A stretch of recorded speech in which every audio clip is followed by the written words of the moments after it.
وہ سرندیپ جو متحدہ ہندوستان کا علاقہ کہلاتا تھا وہاں ان کو اتارا گیا تھا. اور اس ملک کے اندر عطریات، خوشبو جات اور ایسے ہی مسالے جات چیزیں جو پہلے سے زمانے قدیم سے مشہور ہیں اور جو یہاں سے ہندوستان سے ایکسپورٹ امپورٹ ہوا کرتی تھیں، یہ سیدنا آدم علیہ السلام جنت سے لے کر کے آئے تھے. اور آقائے نامدار تاجدار بطحہ محمد مصطفیٰ صلی اللہ علیہ وسلم نے ارشاد فرمایا تھا کہ ہمیں اس طرف سے ربانی خوشبوئیں آتی ہیں. اور علامہ اقبال رحمۃ اللہ علیہ نے غالباً اسی حدیث کا ترجمہ کیا ہوا ہے کہ میرے عرب کو آئی ٹھنڈی ہوا وہاں سے، میرے عرب کو آئی ٹھنڈی ہوا وہاں سے، میرا وطن وہی ہے، میرا وطن وہی ہے. تو ہمارے اس ملک عظیم کی یہ عظیم خاصیت ہے کہ اس عظیم ملک کے اندر اللہ رب العزت نے ہمارے بابا آدم علیہ السلام کو اتارا ہے. اس معنی کر بھی ہمیں اور ہمارے اس ملک کو ایک عظیم نسبت حاصل ہے. بالکل مہا صاحب. اور اگر ہم یہ دیکھیں کہ رسول پاک صلی اللہ علیہ وسلم نے حجۃ الوداع کے موقع پر ایک عظیم ذمہ داری مسلمانوں کو دی تھی کہ اب میں تو رخصت ہوا چاہتا ہوں. ظاہر سی بات ہے کہ رسول پاک صلی اللہ علیہ وسلم نے یہ جان لیا تھا کہ اب اللہ تعالیٰ سے ان کی ملاقات کا وقت جو ہے وہ قریب ہے، تو اپنا رسالت کا فریضہ وہ بخوبی ادا کر چکے تھے. تو انہوں نے لوگوں سے کہا تھا کہ کیا میں نے الا هل بلغت، کیا میں نے جو تبلیغ کا یا رسالت کا جو فریضہ ہے وہ پوری طرح ادا کر دیا.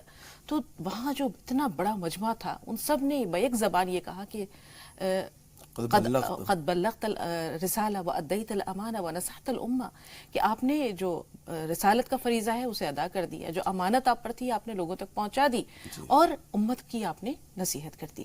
تو ہم یہ دیکھتے ہیں کہ رسول پاک صلی اللہ علیہ وسلم نے یہ بھی کہا تھا کہ جو یہاں موجود ہے، جو شاہد ہے، وہ غائب تک میرا یہ پیغام پہنچا دے. تو رسول پاک صلی اللہ علیہ وسلم کا جو مشن تھا، اگر ہم امت مسلمہ کی ذمہ داری کے طور پر اسے دیکھیں تو وہ کس طرح سے پھیلتا ہے. اور ہندوستان میں صوفیاء اکرام جو آئے یا اس مشن کو پائے تکمیل تک پہنچانے کے لیے یا اپنا فریضہ ادا کرنے کے لیے، تو سب سے پہلی جو شخصیت ہندوستان میں وارد ہوتی ہے وہ کون سی ہے؟ دیکھیں، ہندوستان میں اور اس بر اعظم میں صوفیاء کرام کی اور ہمارے بزرگوں کی جو آمد ہوئی ہے وہ سن 5 ہجری کے اوائل میں ہوئی ہے. اور ہندوستان میں بر اعظم میں جو صوفیاء کرام کی جو آمد ہے اور تشریف آوری ہے وہ اس معنی کر ہے کہ لوگوں کی اصلاح کے لیے، لوگوں کے اخلاق کو مزین کرنے کے لیے، ایک بھٹکے ہوئے راستے سے نکال کر کے، ظلمت کدے سے نکال کر کے سیدھے راستے کی طرف گامزن کرنے کے لیے، لوگوں کی اصلاح کے لیے، لوگوں کے دلوں کو، قلوب کو ماجنے کے لیے ان بزرگان دین کی آمد ہوئی ہے. اور سب سے بڑے ولی، یا ان کو یہ کہہ لیجیے کہ سید الاولیاء، جن کو علی بن عثمان الغزنوی الحجویری الجلابی کے نام سے جانا جاتا ہے، جو سن 400 ہجری میں غزنی شہر افغانستان میں پیدا ہوئے. اور جلاب اور حجویر یہ 2 قصبے ہیں، 2 جگہیں ہیں جہاں پر علی بن عثمان حجویری رحمۃ اللہ علیہ قیام پذیر رہے ہیں. اور باضابطہ انہوں نے پیدائش کے بعد میں جو تعلیم حاصل کی ہے اپنے گھر سے حاصل کی ہے. اور ان کے جو خاص استاذ ہیں ابو الفضل رحمۃ اللہ علیہ، جو ان کے مربی خاص ہیں، انہوں نے اپنے اس عظیم اور ہونہار شاگرد کی بڑی عظیم طریقے سے ان کی تربیت کی ہے اور ان کو تعلیم دیا ہے. ان کے بارے میں یہاں تک بھی آتا ہے کہ انہوں نے علوم دینیہ میں کافی مہارت حاصل کی تھی. اس علوم دینیہ کے حصول کے لیے تقریباً 40 برسوں تک پیدل سفر کیا ہے. اور یہاں تک کہ بخارا، سمرقند، نہاوند اور ایسے ہی نیشاپور وغیرہ، ترکستان، ہندوستان اور بہت سارے ممالک کا انہوں نے سفر کیا ہے.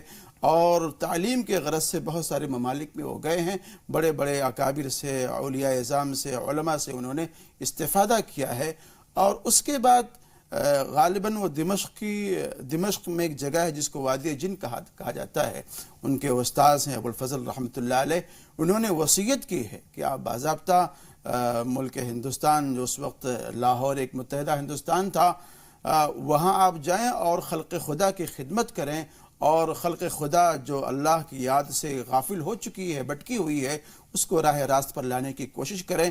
تو اپنے پیر و مرشد کے حکم کی تعمیل کے لیے سید علی بن عثمان حجویری رحمۃ اللہ علیہ اس ملک ہندوستان میں تشریف لائے تھے۔ بالکل مولانا صاحب، اور ہم یہ دیکھتے ہیں کہ صوفیاء کرام نے اس سرزمین کو یوں اپنایا کہ وہ لوگوں کے اور لوگ ان کے ہو گئے۔ آج بھی لوگ بہت محبت سے یاد کرتے ہیں اور انہیں داتا گنج بخش کے نام سے یاد کرتے ہیں۔ تو حضرت داتا گنج بخش نے لاہور کو اپنا مسکن بنایا اور لاہور کو یہ فضیلت ملی کہ وہ داتا کی نگری کہلائی۔ تو آپ نے جب اس علاقے کو اپنا مسکن بنایا، وہاں یقینی طور پر آپ نے لوگوں کے دلوں کو جیتنے کے لیے سب سے پہلی بات تو یہ ہوتی ہے کہ آپ عوام کا حصہ بن جاتے ہیں اپنے اخلاق سے۔ ابھی آپ نے اخلاق کا بھی ذکر کیا مولانا صاحب، ہم ادھر بھی آئیں گے کہ تصوف کا اخلاق سے کیا رشتہ ہے، کیا تعلق ہے، کیونکہ ہم یہ دیکھتے ہیں کہ جتنے بھی بزرگان دین آئے یہ بہت ہی جس کو کہہ سکتے ہیں کہ قلندر صفت انسان تھے، درویش صفت انسان تھے۔ ظاہری طور پر ان کے پاس کوئی اسباب نہیں تھا، نہ مال، نہ دولت، نہ جاہ، نہ حشمت، نہ ثروت، نہ فوج، نہ لشکر، نہ سپاہ، لیکن کس طرح سے لوگوں کے دلوں کو مسخر کیا، کس طرح سے لوگوں کے دلوں کو جیتا کہ لوگ آج بھی والا و شیدا ہیں، آج بھی ان کے لیے عقیدت اور محبت کے جذبات رکھتے ہیں۔ تو دلوں کو جیتنے کا وہ کون سا ہنر تھا جو یہ بزرگان دین جانتے تھے؟ دیکھیے، داتا گنج بخش رحمۃ اللہ علیہ رحمتاً واسعہ، ابھی اخلاق و تصوف کی بات آئی تھی، جو اخلاق ہے وہی تصوف ہے۔ اور حدیث جبریل میں جس بات کی طرف اشارہ کیا گیا ہے، ان تعبد اللہ کأنک تراہ فإن لم تکن تراہ فإنہ یراک، کہ آپ اللہ کی بندگی ایسے کریں جیسے آپ اللہ کو دیکھ رہے ہیں۔ اگر آپ کی کیفیت نہ پیدا ہونے پائے تو کم سے کم یہ کیفیت تو ہونی چاہیے کہ اللہ آپ کو دیکھ رہا ہے۔ جس شخص کے اندر یہ کیفیت پیدا ہو جائے کہ آپ اللہ کو دیکھ رہے ہیں، اس کو عالم مشاہدہ کہا جاتا ہے، اور اللہ آپ کو دیکھ رہا ہے، اس کو عالم مراقبہ کہا جاتا ہے۔ عالم مراقبہ سے نکل کر کے جو عالم مشاہدہ کی طرف جو راستہ جاتا ہے اس کو تصوف اور سلوک کہا جاتا ہے، اس کو اخلاق کہا جاتا ہے۔ تو اخلاق یہ بہت ہی بڑا پیمانہ ہے اور بہت ہی بڑا ایک ایسا ہنر ہے جس انسان کے اندر آ جاتا ہے، وہ اپنے طرف لوگوں کو گرویدہ کر لیتا ہے۔ داتا گنج آپ کو یوں ہی نہیں کہا گیا، بلکہ ان کے بارے میں آتا ہے کہ ان کی زندگی میں ہی لوگ ان کو داتا گنج کہا کرتے تھے، اور اتنے سخی تھے کہ دنیا سے بالکل مستغنی اور بے نیاز، جو کچھ ہوتا تھا وہ عوام کے لیے خرچ کیا کرتے تھے اور عوام کو دے دیا کرتے تھے۔ اور یہاں تک انہوں نے اپنے بارے میں کہا ہے، جس میں ایک توحید کی بہت ہی اہم پوائنٹ ہے کہ دیکھیے، نہ میں داتا گنج ہوں، نہ میں رنج گنج ہوں، نہ میں خزانے دینے والا ہوں، نہ بیماری دینے والا ہوں۔ دینے والی ذات تو اللہ تعالیٰ کی ہے۔ جو کچھ میرے پاس میں آتا ہے میں اس کو اللہ کے طفیل سے اور اللہ کے فضل و کرم سے آپ لوگوں کو دیتا ہوں۔ تو دیا ہوا اللہ کا ہوتا ہے، لیکن خرچ کرنے والا میں ہوتا ہوں۔ اس کو داتا گنج رحمۃ اللہ علیہ نے اس انداز سے اس کو بیان کیا ہے۔ بالکل، مزاحمتوں کا بھی سامنا کرنا پڑا صوفیاء اکرام کو، آسان نہیں تھا ایک نئی جگہ جا کر اپنے پیغام کو لوگوں تک پہنچانا، کیونکہ یہ جو بستی ہے یہ بستے بستی ہے۔ پہلے سے جو عقائد، جو تصورات، جو نظریات یہاں رائج تھے، ان پر ایک نئے عقائد، ایک نئے عقیدے کی داغ بیل ڈالنا، ایک نئے عقیدے کی عمارت تعمیر کرنا بہت مشکل اور صبر آزما کام تھا۔ تو اگر مزاحمت کا سامنا آپ کو کرنا پڑا تو وہ کس صورت میں کرنا پڑا مولانا صاحب؟ مزاحمت کا سامنا اس معنی کر بھی کرنا پڑا آپ کو کہ آپ کے بارے میں آتا ہے کہ وہ ہمیشہ گنجے سر رہا کرتے تھے۔ اچھا، وہ گنجے سر رہا کرتے تھے، اور حضرت علی کے بارے میں بھی آپ نے پڑھا ہوگا کہ وہ بھی گنجے سر رہا کرتے تھے۔ وہ کہتے ہیں ان کے بارے میں من ثم عادیت من ثم عادیت، کہ میں نے تو اپنے بالوں سے دشمنی کر لی، مجھے گنجا رہنا ہے۔ اور اس کی وجہ یہ تھی کہ ان کے بال گھنے تھے زیادہ، اور اس بات کا خطرہ تھا کہ نہانے کے وقت میں کہیں ایسا نہ ہو کہ کوئی ایک آدھ بال ایسا ہو جو خشک رہ جائے، تر نہ ہو اور ہمارا غسل نہ ہو، جس کی بنیاد پر پھر ہماری نمازیں نہ ہوں اور دیگر چیزیں نہ ہوں۔ تو ایک مرتبہ کا واقعہ ہے کہ وہ سر گنجا کروائے ہوئے تھے اور ایک کشتی میں سفر کر رہے تھے، کہیں تشریف لے جا رہے تھے، تو ہوائیں تیز چل رہی تھی۔ جو آپ ٹوپی پہنے ہوئے تھے، اوڑھے ہوئے تھے، اس کے اڑنے کا خطرہ تھا، تو حضرت رحمۃ اللہ علیہ نے اس ٹوپی کو اٹھا کر کے اپنے جیب میں رکھ لیا تاکہ یہ اڑ نہ جائے۔ چونکہ سرگنجا تھا اور دور سے چمک رہا تھا، تو ایک نوجوان لڑکا بغل سے گزرا تو اس نے سر پکڑ کر کے یوں ایسے دبایا تو بہت ہی سافٹ اور نرم و ملائم محسوس ہوا۔ اس نے آگے جا کر کے اپنے اور دوستوں سے کہا، تو ایک بعد دیگر کئی ایک دوست آئے اور سر پکڑ کے جانے لگے، یہاں تک کہ ایک شریر بچہ تھا، اس نے آ کر کے گستاخی کی اور حضرت رحمۃ اللہ علیہ کے سر پر یوں اس طرح سے مارا ہے، چپت مارا ہے۔ تو جو مریدین تھے انہوں نے کہا کہ حضرت آپ ان لوگوں کے لیے کیوں نہیں بد دعا کر دیتے ہیں کہ یہ کشتی پلٹ جائے اور لوگ غرقاب ہو جائیں؟ لیکن حضرت رحمۃ اللہ علیہ مراقبے میں تھے اور اللہ کے ذکر میں، اللہ کی یاد میں تھے، اور روایت میں جو لکھا ہوا ہے وہ یہ لکھا ہوا ہے کہ اللہ رب العزت کی طرف سے اسی مراقبے کے وقت میں الہام ہوا تھا کہ اے علی بن عثمان ان لوگوں کے لیے بد دعا کر دے، ان لوگوں کو میں ہلاک کر دیتا ہوں، تجھے اور تیرے جو حواری ہیں میں ان لوگوں کو محفوظ و مامون کر لوں گا۔ تو علی بن عثمان حجویری رحمۃ اللہ علیہ نے کہا کہ اے الہ العالمین، میں اسی خاندان سے تعلق رکھتا ہوں جس خاندان کے نبی نے یہ کہا تھا طائف کے موقع پر کہ الہ العالمین اگر یہ لوگ ایمان نہیں لے کر کے آتے ہیں تو ہو سکتا ہے کہ ان کی آنے والی نسلیں ایمان لے آئیں، اے الہ العالمین آپ اس کشتی کو نہ پلٹیں بلکہ ان کی دل کی کشتی کو پلٹ دیں اور یہ لوگ مذہب اسلام کی طرف راغب ہو جائیں۔ چنانچہ تاریخ میں لکھا ہے کہ وہ لوگ آگے چل کر کے حلقہ بگوش اسلام ہو گئے تھے۔ بالکل مولانا صاحب، یہاں تھوڑی سی تفصیل اس لیے درکار ہے کہ جیسے آپ نے رسول پاک صلی اللہ علیہ وسلم سے ان کا سلسلہ نسب جو جوڑا، تو حضرت داتا گنج بخش کا جو سلسلہ نسب ہے وہ حضرت امام حسن رضی اللہ تعالیٰ عنہ تک پہنچ کر پھر آگے رسول پاک صلی اللہ علیہ وسلم سے مل جاتا ہے۔ آپ نے ان کا جب یہاں کے قیام کا ذکر کیا تو ہم دیکھتے ہیں کہ انہوں نے یہاں کے جب حالات کو بغور دیکھا تو بڑے عجیب سے یہاں حالات تھے، کیونکہ ہر انسان جو ہے وہ اپنی اپنی فکر میں مبتلا تھا، نفسی کا عالم تھا، اور خود ہم یہاں جب اس دور کے علماء کو دیکھتے ہیں تو وہ بھی مختلف مکتب فکر سے جڑے ہوئے تھے، سب کے عقائد الگ تھے، سب کے نظریات الگ تھے۔ تو ایسے میں آپ ایک مسجد کی تعمیر کا ارادہ کرتے ہیں۔ اب وہاں کے جو علماء تھے تو انہوں نے کہا کہ مسجد کیوں، یہاں تو بہت ساری مساجد پہلے سے ہی جو ہے وہ بنی ہوئی ہیں۔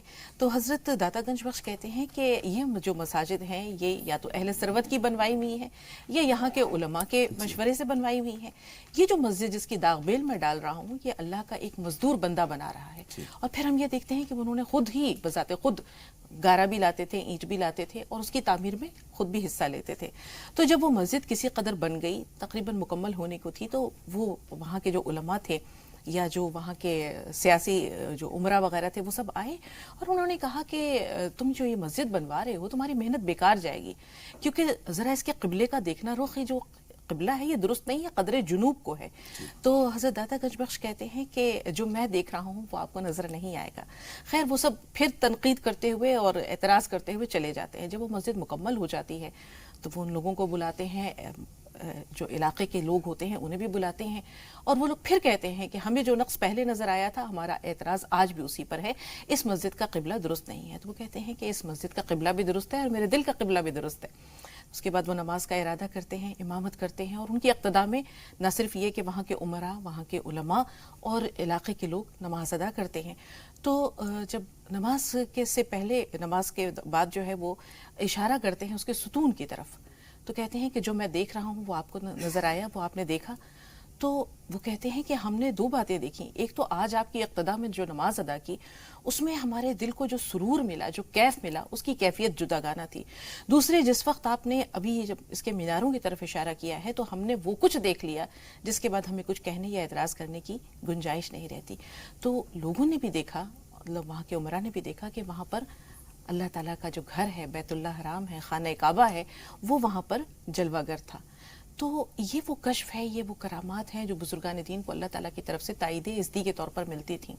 اب ہم آتے ہیں آپ کے روحانی فیوز و برکات کی طرف۔ آج لوگ جاتے ہیں بزرگان دین کے مزاروں پر، آستانوں پر، اور اپنا خراج عقیدت بھی پیش کرتے ہیں، اپنا دل کا عقیدت و احترام اور نیک جذبات اور نیک خواہشات بھی پیش کرتے ہیں۔ لیکن بنیادی طور پر جب ہم سوچتے ہیں مولانا صاحب تو ہم دیکھتے ہیں کہ حاضری کے بعد وہ کیا چیز ہے جو وہاں سے ساتھ آنی چاہیے اور پوری زندگی پر اس کے اثرات مرتب ہونے چاہیے۔ دو باتیں میں عرض کروں گا۔ ایک بات ابھی آپ نے مسجد کے حوالے سے کہی ہے کہ حضرت رحمۃ اللہ علیہ نے سب سے پہلے وہاں ایک مسجد بنوائی تھی لاہور میں۔ دراصل مسجد صرف نماز ہی کے لیے نہیں ہے، مسجد ایک ایسی جگہ ہے، اللہ کے ایک ایسا گھر ہے جہاں ہر طرح سے فیوز و برکات تقسیم ہوتے ہیں، بڑھتے ہیں، اور حضرت رحمۃ اللہ علیہ نے اس مسجد کا استعمال اسی غرض سے کیا ہے۔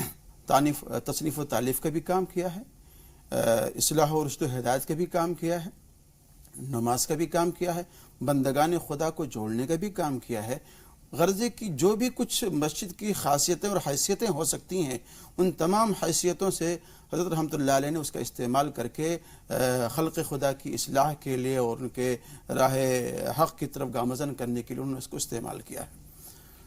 دوسری بات کہ اکابر اور صوفیاء کرام کے جو مزار ہیں، جو آستانے ہیں اور ان کے جو فیض و برکات ہے وہاں جو حاضر ہوا جائے اور وہاں سے آنے کے بعد میں جو پیغام لایا جائے۔ ایک بات اور عرض کرنا چاہتا ہوں کہ حضرت رحمۃ اللہ علیہ کے جو فیض و برکات تھے اس کو دیکھ کر کے بڑے سخت سے سخت دل لوگ متاثر ہو کر کے وہ ایمان قبول کر لیا کرتے تھے۔ ایک مرتبہ کا واقعہ ہے، غالباً ایک نام آتا ہے رائے راجو کا، جو اس وقت سندھ کے یا پنجاب کے نائب وزیر اعلیٰ تھے اس وقت کے، تو وہ ان کے پاس میں ایک فن تھا جس کو جادوگری کہا جاتا ہے۔ اس جادوگری کی بنیاد پر اس علاقے کی جو بھی مویشی تھے ان کے تھنوں کو، دودھوں کو باندھ دیا تھا انہوں نے، یہاں تک کہ جو بھی دودھ نکالا جاتا تھا وہ ان کی خدمت میں لوگ پیش کیا کرتے تھے۔ اگر کوئی پیش نہیں کرتا تھا تو جادو کے ذریعہ سے اس نکلنے والے دودھ کو خون میں تبدیل کر دیا کرتے تھے۔ ایک مرتبہ ایک بوڑھی خاتون دودھ لے کر کے جا رہی تھی تو حضرت رحمۃ اللہ نے دیکھا اور کہا کہ بھئی یہ دودھ ہمیں دے دو۔ انہیں کہا نہیں، اگر ہم آپ کو دیں گے تو کہیں ایسا نہ ہو کہ یہ دودھ ہماری اس جانور کا بند ہو جائے اور خون میں تبدیل ہو جائے، ہمیں تو اس کو وہاں جانے دو۔ تو حضرت رحمۃ اللہ نے فرمایا کہ نہیں، یہ دودھ ہمیں دے دو، ایسا کچھ نہیں ہوگا، بلکہ اللہ رب العزت تمہارے ان مویشیوں کے اندر خوب برکت دے گا اور ان کے تھن دودھ سے بھرائیں گے۔ انہوں نے دودھ دے دیا۔ اس کے بعد جب واپس گئی ہیں وہ اپنے مویشیوں کو دیکھا ہے تو ان کے تن دودھ سے بھرے ہوئے تھے اور خوب دودھ نکالا، اس کے بعد بھی دودھ بھرا ہوا تھا، یہاں تک کہ پورا علاقہ اس بات کو دیکھ کر کے سارے دودھ حضرت رحمۃ اللہ علیہ کی خدمت میں لوگ پیش کرنا شروع کر دیے۔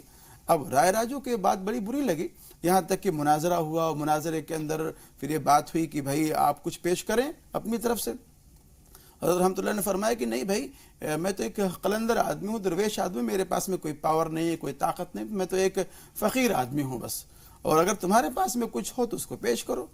تو ان کے پاس میں جو شعبدے بازی تھی، جو جادوگری تھی، اس کے ذریعے سے وہ ہوا میں اڑنے لگے۔ حضرت رحمۃ اللہ علیہ نے پھر اپنا جوتا ہوا میں اڑایا اور پھر وہ جوتا ان کے سر پہ وہ لگنے لگا اور پٹنے لگا اس کو۔ اور یہ ساری باتیں دیکھ کر کے رائے راجو بڑے متاثر ہوئے کہ میں تو جادوگری کے سارے فن سے واقف ہوں، یہ جادوگری نہیں ہو سکتی، یہ تو کوئی نہ کوئی کسی بزرگ کی اور ولی کی کرامت ہے۔ اور وہ متاثر ہو کر کے پھر وہ مذہب اسلام کے اندر داخل ہو گئے تھے، اور یہاں تک ان کے بارے میں لکھا ہے کہ ان کا ایک خاندانی سلسلہ چلا آ رہا ہے حضرت رحمۃ اللہ علیہ کی اس خانقاہ کا، اس مزار کی خدامی کا اور اس کی پاسبانی کا، اس کی نگہبانی کا۔ ہم مزارات پہ جو جائیں وہاں سے جو ہم کو پیغام لے کر کے آنا چاہیے، وہ پیغام یہ لے کر کے آنا چاہیے کہ ایک دن ہمیں بھی آسودہ خاک ہونا ہے، ایک دن ہمیں بھی یہاں آنا ہے، دنیا کی تمام چیزیں فانی ختم ہونے والی ہیں، اور وہاں سے ہمیں فکر آخرت لے کر کے آنا چاہیے اور آخرت کا غم لے کر کے آنا چاہیے۔ بالکل مولانا صاحب، بہت اچھی گفتگو آج جو ہے آپ کے ذریعے ناظرین تک پہنچی۔ حضرت داتا گنج بخش کا ذکر ہو، اور جیسے آپ نے بتایا کہ مسجد میں وہ تصنیف و تعلیف بھی کیا کرتے تھے، تو بہت ساری کتابیں آپ نے لکھی، لیکن کشف المحجوب اگر اس کا ذکر نہ آئے تو یہ تذکرہ ادھورا ہے۔ اس میں بہت اچھے اچھے واقعات ہیں۔ افسوس یہ کہ آج وقت کم ہے، نہیں تو کوئی واقعہ بھی ہم ضرور اپنے ناظرین تک پہنچاتے ہیں، دیکھتے ہیں اگر وقت ملا تو ضرور بیان کریں گے۔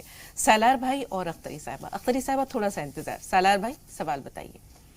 السلام علیکم۔ وعلیکم السلام ورحمۃ اللہ وبرکاتہ۔ جی بھائی۔ باجی سوال دو ہے۔ پہلا سوال تو یہ ہے کہ جیسے ہم جو بھی ملک میں رہتے ہیں تو ہماری پہچان کا ایک کوئی کارڈ بنایا جاتا ہے، جیسے ہمارے یہاں پہ election card, Aadhaar card, ration card, یہ چیزوں کی ضرورت گرتی ہے، تو ہم اللہ کے پاس میں جب جاتے ہیں تو ایسا کون سا کارڈ ہمیں ملے جو ہم اللہ اور اس کے رسول بولے کہ ہمارا بندہ ہے۔ دوسرا سوال یہ ہے کہ جو اولیاء کرام کا ذکر نکلتا ہے تو وہاں پہ میرے ہندوستان کی شان خواجہ غریب نواز کا بھی نام آنا چاہیے، تو اس کے اندر انہیں سلطان ہند کیوں کہا جاتا ہے؟ بالکل بھائی، انشاءاللہ ان کا تذکرہ بھی ہوگا۔ ابھی ہم لگاتار کئی دنوں تک اسی موضوع پہ گفتگو کریں گے، اور آپ کے دونوں سوالات محفوظ ہیں۔ اختری صاحبہ سوال بتائیے۔ السلام علیکم باجی۔ وعلیکم السلام ورحمۃ اللہ وبرکاتہ۔ میرے ایک سوال ہے باجی۔ بتائیے۔ میرے شوہر میرے کہنا نہیں سنتے اور وہ نماز بھی نہیں پڑھتے۔ کب سے یہ حال ہے؟ کتنے برس ہو گئے آپ کی شادی کو اختری صاحبہ؟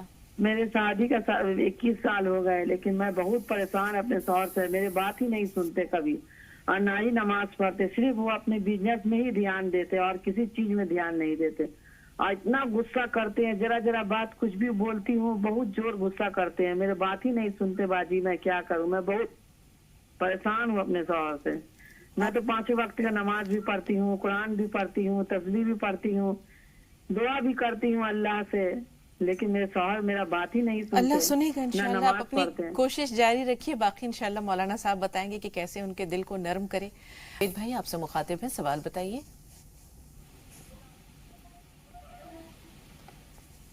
نوید ہمیں سن پا رہے ہیں آپ؟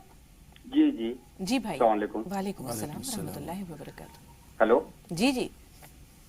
یہ ایک مجھے سوال پوچھنا تھا سونے کے بارے میں کہ میاں اور بیوی کے جو نام سونا الگ الگ ہے تو دونوں کو ایک جگہ کاؤنٹ ہو کر ہم زکوٰۃ نکالیں گے یا الگ الگ؟ ایک بات بتائیے، دونوں کے پاس جو سونا ہے کیا وہ نصاب کے برابر پہنچ رہا ہے؟ جی جی پہنچ رہا ہے، الگ الگ پہنچ رہا ہے. ٹھیک ہے، تھوڑا سا انتظار. عشرت آپ بتائیے. اور ایک اور سوال ہے میرا کہ نماز پڑھنے کو دل نہیں چاہتا، اس کے لیے کیا کرنا چاہیے؟ ٹھیک ہے بھائی، اللہ تعالیٰ آپ کو بھی توفیق دے اور ہم سب کو توفیق دے. تھوڑا سا انتظار. عشرت سوال بتائیے. ہماری بھی طبیعت برابر کچھ نہ کچھ خراب رہتی ہے. ٹھیک ہے، پہلے تو سالار بھائی کا سوال، اللہ تعالیٰ کے پاس جو ہمارا پہچان پتر ہوگا، مولانا صاحب اس کو اگر اسی نام سے کہیں تو وہ کیا شناخت ہے جو ایک مومن وہاں لے کر جائے گا؟ کیا پہچان؟ دیکھیے، ہمارا جو پہچان پتر ہے اللہ رب العزت کی بارگاہ عالی میں، وہ ایمان و اسلام کا ہے. ایک روایت کو بھی میں کوٹ کرنا چاہتا ہوں. ایک صحابی نے سوال کیا تھا، پوچھا تھا کہ اللہ کے رسول آپ اپنی امت کے لوگوں کو کیسے پہچانیں گے قیامت کے دن جب اولین و آخرین کا بہت بڑا مجمع ہوگا؟ تو اللہ کے رسول نے ارشاد فرمایا تھا کہ اگر کچھ کالے گھوڑوں کے درمیان میں کچھ سفید گھوڑے ہوں تو کیا وہ نمایاں نظر نہیں آئیں گے؟ تو صحابہ رسول نے کہا ہاں وہ تو نمایاں نظر آئیں گے. فرمایا یہی حال تم لوگوں کا ہوگا، وضو کے اثرات سے تمہارے چہرے مہرے اتنا چمک رہے ہوں گے کہ یہ سمجھ میں آ رہا ہوگا کہ تم ہماری امت ہو. سبحان اللہ. تو یہ ہمارا پہچان پتر ہوگا اللہ رب العزت کی بارگاہ عالی میں. اس پہچان پتر کو ہمیں مضبوط کرنا ہے اور تا حیات باقی رکھنا ہے. بالکل. یہاں سے ایک دوسرا سوال بھی ہم لے لیتے ہیں. بہن نے سوال کیا ہے کہ 21 سال ہو گئے شادی کو، کوشش لگاتار جاری ہے، رنگ نہیں لا رہی ہے. شوہر کے ساتھ سب سے پہلی جو شکایت ہے وہ یہ ہے کہ وہ نماز نہیں پڑھتے. اب ظاہر سی بات ہے کہ ایک شخص اگر 21 سال سے نماز ہی نہیں پڑھ رہا ہے تو پھر وہ خود کو کیسے مسلمان کہہ سکتا ہے؟ دوسری بات یہ کہ جب ہم دنیا کو اپنا مطلوب اور مقصود بنا دیتے ہیں تو پھر انسان میں اور مشین میں کوئی فرق نہیں رہتا ہے. بہت تکلیف سے یہ کہنا پڑتا ہے کہ پھر وہ انسان صرف دنیا کا ہو کر رہ جاتا ہے، نہ وہ رشتے نبھاتا ہے، نہ اللہ کے ساتھ اس کے روابط رہتے ہیں، اور نہ ہی اسلام کے ارکان اور جو باقی چیزیں ہیں ان فرائض ان کی ادائیگی ہوتی ہے. تو ابھی آپ نے جو وضو کے بارے میں بتایا تو یہاں تو نماز ہی مفقود ہے، وضو بھی نہیں ہے، پھر پہچان کیسے رہے گی؟ ظاہر سی بات ہے اپنا پہچان پتر کو خراب کر رہے ہیں، بگاڑ رہے ہیں. آج جناب سے میری درخواست ہے اور تمام ناظرین کرام سے درخواست ہے کہ اپنے اس پہچان پتر کو محفوظ رکھیں اور مضبوط بنائیں، اور اس کے ساتھ ساتھ اس پہچان پتر کو جو مضبوط اور محفوظ رکھنے والے جو اعمال ہیں، نماز ہے، روزہ ہے، حج ہے، زکوٰۃ ہے، صدقہ خیرات ہے، اس سے اپنے آپ کو مزین کریں. انسان جتنا اپنے آپ کو اعمال کے قریب کرتا ہے اتنا ہی زیادہ اس کا ایمان اور اس کا عمل مضبوط ہوتا ہے. تو ضرورت اس بات کی ہے کہ ہم لوگ نماز کو قائم کریں، جو اسلام کے اعمال اور افعال ہیں اس سے اپنے آپ کو قریب کریں. اس سے فائدہ یہ ہوگا کہ انشاءاللہ ہمارا ایمان اور یقین اتنا ہی قوی تر اور مضبوط ہوتا جائے گا. اور ایک تسبیح ہے یا برو کی 200 مرتبہ محترمہ پڑھیں اور پڑھ کر کے اس کو پانی میں دم کریں اور اپنے شوہر کو پلائیں اور کہتے رہا کریں. دل مرکز نور الہی ہے، انشاءاللہ آج نہیں تو کل اس میں بات آئے گی اور سرایت کرے گی، نماز کے انشاءاللہ وہ قریب ہوں. جی انشاءاللہ. شاہانہ آپ بتائیے آپ کا سوال کیا ہے؟ ہلو جی فرمائیے. شاہانہ ٹی وی کی آواز بند کر دیجئے، سوال بتائیے. السلام علیکم. وعلیکم السلام ورحمۃ اللہ وبرکاتہ. جی بہن. آپ لوگوں کو مولانا صاحب کو جزائے خیر اللہ تعالیٰ دے، آپ لوگ بہت اچھے ہیں، رحمتوں کی بارش کرے آپ لوگوں کے اوپر. آمین. آمین. اب میرے 2 سوال ہیں، پلیز اپنی فون مت کاٹیے گا. جی سوال بتائیے. میری اپی ہے، ان کی شادی مئی میں ہوئی ہے اور وہ الگ رہتی ہے سسرال سے. تو انہوں نے گھر میں ایک خواب میں دیکھا ہے کہ ہم اپنی آنکھوں سے گملے گرا رہے ہیں اور ان کی طبیعت بہت خراب ہو جاتی ہے. جیسے لگتا ہے کہ وہ اپنے ہاتھوں سے گلا اپنا گھوٹنے لگتی ہیں, مطلب ہوش میں آ جاتی ہیں اور آنکھوں سے گملے گراتی ہیں. اور میری امی کا سوال ہے, میری امی کی طبیعت خراب رہتی ہے اور وہ میرے ابو بھی نہیں ہے. میری امی سے آپ بات کر لیجیے پلیز. جی بات کرائیے. ہلو. جی بہن فرمائیے. السلام علیکم. وعلیکم السلام ورحمۃ اللہ وبرکاتہ. میرے 2 بیٹے ہیں, ان کی شادی نہیں ہوئی ہے اور میری 6 بچے ہیں, 6 لڑکے ہیں میرے, اور وہ کوئی سمجھتے نہیں ہیں. اور میری 2 لڑکیاں میرے پاس ہیں اور ان کے لیے, اور ہمارے شوہر نہیں ہے, اور ان کے لیے دعا کریں آپ اللہ تعالیٰ سے. اور نماز بھی پڑھتے ہیں, قرآن بھی پڑھے ہیں, ہم پڑھاتے ہیں. ہمارے اوپر فاجر بھی گر چکی ہے مگر میں ہوش میں ہوں اور نماز بھی پڑھتی ہوں, مگر پیشاب میرے ہو جاتا ہے تو نماز نہیں پڑھ پاتی ہوں. ٹھیک ہے بہن, تھوڑا سا انتظار, آپ کی تمام باتیں ہم نے نوٹ کر لی ہیں. مسکان کا سوال لے لیں. جی بہن مسکان سوال بتائیے. مسکان فون لائن پر موجود ہیں آپ؟ نہیں ہے. نوید بھائی کے سوال لے لیتے ہیں. اول تو یہ کہ شوہر اور بیوی دونوں کے پاس اگر سونا بقدر نصاب ہے تو دونوں کو زکوٰۃ الگ الگ دینی ہے. دوسرے, نماز کی توفیق اللہ تعالیٰ دے دے. یہ گزشتہ سے پیوستہ سوال سے بھی بن جائے گا. جی مسکان, بہت دیر کی, مہربان آتے آتے. جی بتائیے کیا سوال ہے. مولانا صاحب مسکان کا سوال لے لیں. نہیں رہا رابطہ. چلیں کوئی بات نہیں.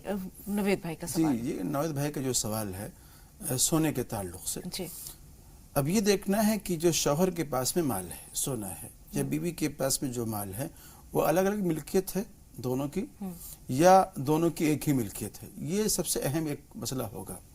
جیسے یہ کہہ رہے ہیں کہ دونوں کی الگ الگ ملکیت, دونوں کی الگ الگ ملکیت ہے. اگر وہ صاحب نصاب ہیں, نصاب تک پہنچ رہا ہے, تو ظاہر سی بات ہے شوہر کو اپنے مال میں سے زکوٰۃ نکالنا ہوگا اور بیوی کو اپنے مال میں سے زکوٰۃ نکالنا ہوگا, اور زکوٰۃ نہیں دیں گے تو اس کا گناہ ہوگا. جی نماز کی توفیق, جیسے انہوں نے کہا دل نہیں چاہتا. جی دیکھیے, عام محترم سے میری درخواست یہ ہے کہ نماز کو دل نہیں چاہتا, روزے کو دل نہیں چاہتا, اس کی سب سے بڑی وجہ یہ ہے کہ ہم اللہ کو پہچانتے نہیں, اللہ کو جانتے نہیں. اگر اللہ سے تعارف ہوتا, اللہ کو جانتے پہچانتے, تو اس کے حکم عدولی نہیں کرتے. اس لیے عام محترم سے میری درخواست یہ ہے کہ تھوڑا سا وقت نکال کر کے لفظ اللہ کی یا کلمہ لا الہ الا اللہ کی ایک تسبیح 100 مرتبہ تنہائی میں پڑھ لیا کریں. اللہ اللہ اللہ یا لا الہ الا اللہ, لا الہ الا اللہ. اس سے انشاءاللہ اللہ کا قرب بھی حاصل ہوگا, اللہ کی طرف دھیان آئے گا, اللہ کا تعارف ملے گا, تو انشاءاللہ نماز آسان ہو جائے گی. لیکن نماز پڑھیں, کوشش کریں بھائی. بالکل. عشرت صاحبہ کا سوال ہے صحت کی خرابی سے متعلق. شاہانہ نے بھی اپنی والدہ کی طبیعت کی خرابی کا ذکر کیا ہے. دوسرا ان کے ساتھ مسئلہ یہ ہے کہ انہوں نے کہا نماز کی پابندی اس لیے نہیں ہوتی کہ پیشاب کے قطرے جو ہے وہ کبھی کبھی کپڑوں پر آ جاتے ہیں, تو ایسے میں وہ نماز نہیں پڑھ پاتی. کیا کریں؟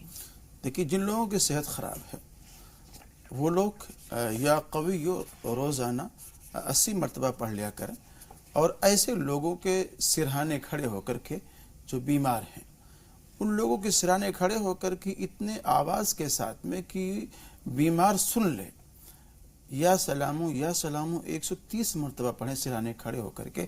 انشاءاللہ اس تسبیح کے اندر فائدہ ہے اور بہت ہی اثر ہے, اس بیماروں کو انشاءاللہ شفا ملے گی اس میں انشاءاللہ. فیروز صاحب سوال بتائیے. جی میں بول رہا ہوں میرے روزی کے بارے میں. کتنا بھی کام کرنا چاہو لیکن کام وغیرہ ہوتا نہیں ہے. نماز کی پابندی ہوتی ہے بھائی؟ نماز پڑھتے ہیں آپ؟ جو وقت ملتا ہے وہ حساب سے.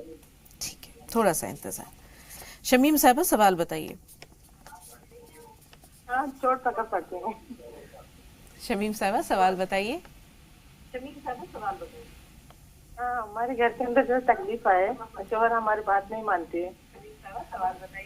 ٹھیک. ہلو, ہمارا سوال یہ ہے کہ گھر کے اندر ہمارے شوہر ہماری بات نہیں مانتے.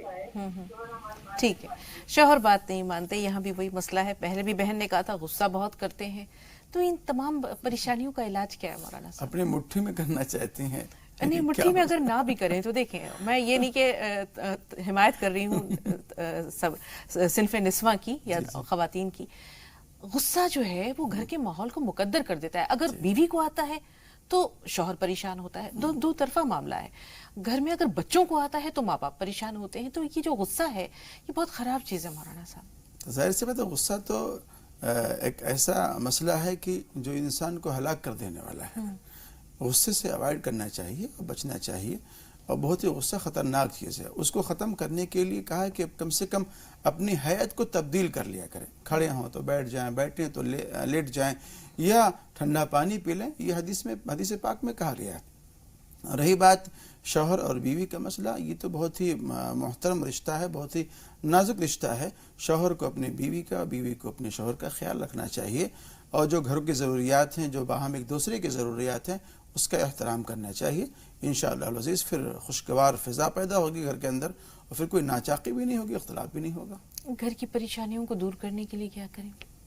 دیکھیے، اگر مالی پریشانی ہے اس طرح کی، تو ایک خاص تسبیح ہے اللہ الصمد کی. اس کو تنہائی میں ایک سوئی کے ساتھ میں بیٹھ کر کے 1000 مرتبہ پڑھ لیں. اور یا لطیف ہے 133 مرتبہ پڑھیں. انشاءاللہ فراخی بھی آئے گی، کشادگی بھی آئے گی. فیروز صاحب کا مسئلہ بھی یہی تھا. ایک بار دہرا دیجئے اس وظیفے کو مولانا صاحب. اللہ الصمد 1000 مرتبہ، یا لطیف 133 مرتبہ تنہائی میں پڑھیں.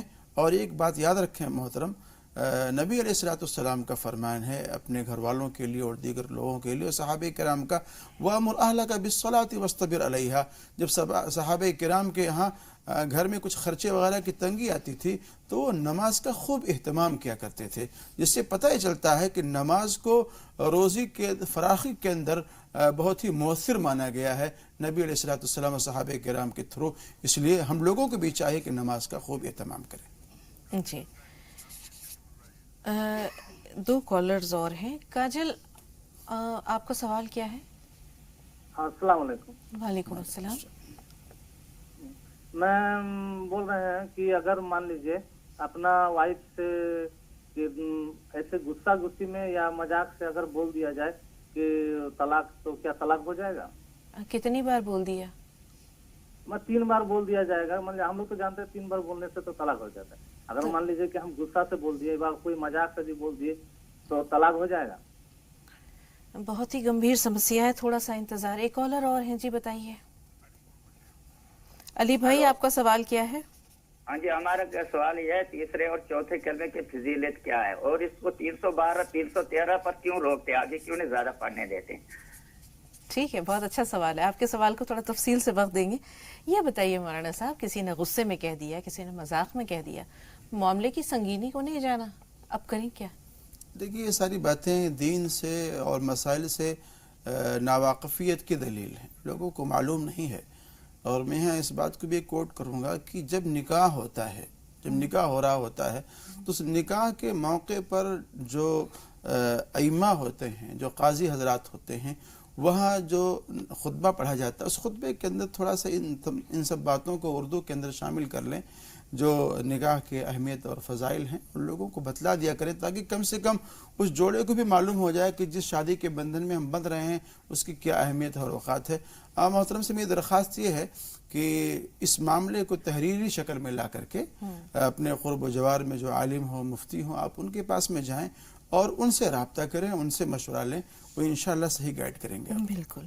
تیسرے اور چوتھے کلمے کی فضیلت کیا ہے، اور کیوں بہت سے وظائف 313 مرتبہ یا طاق عدد میں جو ہے پڑھے جاتے ہیں، وہ اس کی وجہ کیا ہے؟ دیکھیے، طاق عدد میں جو پڑھنے کی وجہ جو بیان کی گئی ہے، یا اس کے علاوہ بہت ساری چیزیں ہیں. وطر ہے، وہ طاق ہے. تو طاق کہتے ہیں بے جوڑ عدد کو، طاق کہتے ہیں بے جوڑ عدد کو. اور اللہ بھی طاق ہے، اللہ کا بھی کوئی جوڑ نہیں ہے، اور اللہ تعالیٰ کو یہ ساری چیزیں زیادہ پسند ہیں. اس لیے اس طرف راغب کیا گیا ہے صلحاء کی طرف سے، بزرگان دین کی طرف سے، اولیاء اعظام کی طرف سے. تیسرے کلمے کی فضیلت مولانا صاحب؟ دیکھیں، تیسرے کلمے کی فضیلت یہ ہے کہ جب آپ اس کو خاص طور سے عصر کی نماز کے بعد یا فجر کی نماز کے بعد اس کو پڑھنے کے لیے کہا گیا ہے، تو اس میں عربی گھوڑے آزاد کرنے کا بھی ثواب ملتا ہے. اور ایسے ہی لا حول ولا قوت الا باللہ ہے اس کے اندر. تو بہت ساری بیماریوں کی اس میں شفا بھی ہے، اور اس کو ہر مرد مومن کو حرز جا بنانا چاہیے اور اپنا وقت نکال کر کے اس کو صبح شام پڑھتے رہنا ایسے ہی چاہیے. چوتھے کی بھی فضیلت ہے کلمہ توحید کی. نسرین صاحب، آپ بتائیں آپ کا سوال کیا ہے؟ السلام علیکم باجی. وعلیکم السلام. جی بہن. میرا سوال یہ ہے کہ میرے شوہر نے ایک جگہ لے لیے تھے، بہت زیادہ لڑائی جھگڑا بازی والا ہے، تو اس کو کیسے مطلب دعا ایسا بتا دو کہ عدالت تک بات پہنچ گئی ہے کہ مطلب وہ سامنے والا سے بول رہا ہوں میں نہیں دوں گا، اب ہم کو معلوم نہیں تھا، ہم نے پیسے بھر کے ہم وہ جگہ لے لیے کہ وہ جھگڑے کی جگہ، بعد میں ہم کو معلوم پڑا اب وہ جد پہ اڑا ہمارا گھر بھی گرا دیا. اب اس کے لیے ہمیں ایسا دعا بتا دو کہ مطلب وہ دونوں بیچ میں جھگڑے بھی نہ ہو اور سمت سے وہ بات بھی مطلب فیصلہ بھی ہو جائے. اور دوسرا سوال یہ بھی ہے کہ میں 5 ٹائم نماز بھی پڑھتی ہوں، قرآن شریف بھی پڑھتی ہوں، اللہ کا شکر ہے مطلب پورا جیسے پڑھنا چاہیے پڑھتی ہوں، مگر میرے ساس سسر جو ہے نا تمہارے پاس پیسے زیادہ ہے، تمہارے طرف اللہ آ گئے اور بچے کی طرف نہیں ہے، ایسا بولنا کتنا گناہ ہے اس کے بارے میں بھی بتا دیں آج. ٹھیک، تھوڑا سا انتظار. سارا سوال بتائیے. السلام علیکم باجی. وعلیکم السلام. السلام علیکم مولانا صاحب کو. وعلیکم السلام. باجی مجھے نا یہ جاننا تھا کہ اگر ہم کوئی منت مانگ کے بہت ٹائم پہلے منت مانگی ہو اور اب ہم بھول گئے ہیں کہ مطلب منت پوری ہو چکی ہے لیکن ہم نے کیا بولا تھا اس کے لیے بھول گئے ہیں، تو اس کے لیے کیا اب ہم کریں کیونکہ ہم بھول چکے ہیں کہ ہم نے کیا بولا تھا اس ٹائم پہ. ٹھیک ہے سارا، غور سے سنیے گا، آپ کا سوال لے رہے ہیں. جی مولانا صاحب. دیکھیے منت اگر مانی جائے تو سب سے پہلے وہ اللہ کے لیے مانی جائے، سب سے بنیادی بات یہ ہے. اور اگر آپ بھول بھی گئے ہیں تو اس کے کفارے کے طور پر آپ سے جو میسر ہو، مثال کے طور پر آپ نے اگر یہ کہا تھا کہ میرا فلاں کام ہو جائے گا تو میں اللہ کے راستے میں اتنا خرچ کروں گا، اگر کچھ اس انداز کا ہے تو اس کے ہم وزن یا کچھ اس انداز سے اس کے برابر آس پاس کے قریب کچھ اللہ کے راستے میں صدقہ خیرات کر دیں. اگر آپ نے کہا کہ بھئی اگر ہمارا فلاں کام ہو گیا تو میں 4 رکعت نفل نماز پڑھوں گا، تو 4 رکعت یا 2 رکعت میں کنفیوژن اگر آپ کو ہے تو آپ 6 پڑھ لیں، 8 پڑھ لیں، لیکن اس کا پورا کرنا ضروری ہے. اگر آپ کی منت پوری ہو گئی تو نہیں، اگر اس کو پورا کریں گے تو قابل مواخذہ عمل ہے. جی شاہانہ نے اپنی بہن کی خرابی صحت کا بھی ذکر کیا، ایک خواب کا بھی ذکر کیا اور کہا کہ ان پہ ایک کیفیت ایسی ہوتی ہے جیسے وہ اپنا گلا خود گھونٹنے لگتی ہیں. کیا اثرات ہیں یہ؟ ممکن ہے جس انداز کے خواب وہ بتلا رہی ہیں. تو میرا مشورہ یہ ہے کہ اپنے آس پاس میں کسی ایسے عالم کو دیکھ لیں جو اس طرح کے عملیات کو جانتے ہیں، اور جہاں تک آن لائن اس طرح کی جو میری بات سن رہے ہیں اس پر عمل کرنے کی تو کم سے کم 4 قل، سورہ فاتحہ اور آیت الکرسی اس کو پڑھ کر کے پانی میں دم کر لیں اور اس کو پئیں، انشاءاللہ العزیز افاقہ ہوگا. بیٹیوں کے رشتے کے لیے بھی ان کو کوئی مسئلہ دعا یا وظیفہ درکار ہے؟ یا لطیفو 133 مرتبہ آپ پڑھیں، 300 مرتبہ پڑھیں یا لطیفو کو. اور ایک آیت ہے هو الذی خلق من الماء بشرا فجعله نسبا وصہرا وکان ربک قدیرا. اس کو 313 مرتبہ 20 دن تک پڑھنا ہے. اس کو انشاءاللہ یکسوئی کے ساتھ میں پڑھیں گے تو اس کے اثرات نمودار ہوں گے. جی شبانہ صاحبہ سوال بتائیے. السلام علیکم سر. وعلیکم السلام. میرا سوال یہ ہے کہ میری ممی نے خواب دیکھا تھا کہ ان کو خواب میں پانی بہت دکھتا ہے کہ بارش ہو رہی ہے یا پھر زمین میں بہت گندا پانی پڑا ہے، تو خواب ان کو بہت بار دکھا ہے. تو اس خواب سے جب سے وہ آ رہا ہے تب سے ان کا کام بھی نہیں چل رہا ہے، پاپا کا وہ بھی چھپ پڑا ہوا ہے. اور ابھی ہلو جی جی. اور میرے پاپا نے خواب دیکھا تھا 2 دن پہلے کہ ان کے منہ میں مری ہوئی مدمکھیاں ہیں اور وہ اس کو نکال رہے ہیں. تو ان خواب کا دونوں کا مطلب ٹھیک ہے شبانہ. مولانا صاحب یہ دونوں خواب یاد رکھیے گا. شاہ نواز بھائی آپ بتائیے آپ کا سوال کیا ہے؟ شاہ نواز بھائی ہمیں سن پا رہے ہیں؟